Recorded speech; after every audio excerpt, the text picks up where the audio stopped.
இப்போத்த காலத்தில் யங்ஸ்டர்ஸ்ட்டு போய்ட்டு உங்களோட லைஃப் எப்படி இருக்குன்னு சொன்னால் போரிங், ஒன்றும் செய்ய இல்லை, அம்மாவில் படிக்க மட்டும் சொல்லிடணும், அதால் எங்களுக்கு டிப்ரெஷன் ஆங்ஸைட்டின்னு லிஸ்ட் கூடிக்கொண்டே போகும். அதே நேரம் பேரண்ட்ஸ்கிட்ட போய் கட்டிங்கன்னு சொன்னால் இந்த பிள்ளைகளுக்கு நாங்கள் என்ன குறைய வச்சோம், எல்லாத்தையுமே கொடுக்குறோம், அப்படி வந்து மெயின் இந்த பிள்ளைகள் இப்படி இருக்குன்னு அவையில் சொல்லிடணும். ஆனால் நீங்கள் எப்போயாவது யோசிச்சு பார்த்துருக்கீங்க உங்களோட பிள்ளைகளுக்கு பேசிக் நீட்ஸை சொல்லி கொடுத்துருக்கீங்களா? அதாவது சமைக்கிறது, அவை இந்த உடுப்பை துவைக்கிறது, உடுப்பு மடிக்கிறான்னு சின்ன சின்ன சின்ன பேசிக் வேலையில் அவைக்கு செய்ய தெரியுமான்னா இல்லை நாங்கள் அப்படியெல்லாம் சொல்லி கொடுக்குறோம். என்னென்னு சொன்னால் எங்களோட பிள்ளைகள் எங்களோட இருக்கேக்க தான் அவை சந்தோஷமாக இருப்பினோம், அதன்படியாக நாங்கள் அதை எல்லாத்தையும் செய்கிறோம், ஏன்னா பிள்ளைகள் சந்தோஷமாக இருக்கணும்னு சொல்லி.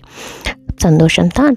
ஆனால் நீங்கள் எப்போயாவது யோசிச்சு பார்த்துருக்கீங்களா, சின்ன வயசில் நீங்கள் உங்களோட அம்மா அப்பாவோட இருக்க ஒரு வயசுக்கு பிறகு சில வேலையில் உங்களோட அம்மா அப்பா உங்களை தானே செய்ய முடியும். அப்போ செய்ய உங்களுக்கு ஒரு கான்ஃபிடென்ட் வந்தது இல்லையா, என்னால் இது செய்ய முடியுமெண்டு. அப்படி ஒரு கான்ஃபிடென்ட் வரைக்கும் அடுத்தடுத்த லெவல் ஆஃப் டெவலப்மெண்ட்டில் உங்களோட வாழ்க்கையை நீங்களே யோசித்து பொறுப்பாக நகர்த்தி கொண்டு போவீங்க. ஆனால் அதே விஷயத்தை உங்களோட பிள்ளைகளுக்கு நீங்கள் சொல்லிக் கொடுக்குறீங்களா? இல்லையா, அவையில் ஒரு பொம்மை மாதிரி ஒரு பலூனுக்குள்ளே வச்சு வளர்க்கத்தான் நீங்கள் விரும்புகிறீங்க. அதே நேரம் அந்த பிள்ளைகள் வந்து வெளி உலகத்தையும் அறியணும், படிப்பையும் செய்யணும்னு கண்டிப்பாக படிப்பில் தான் கொண்டு போய் காட்டுறீங்க.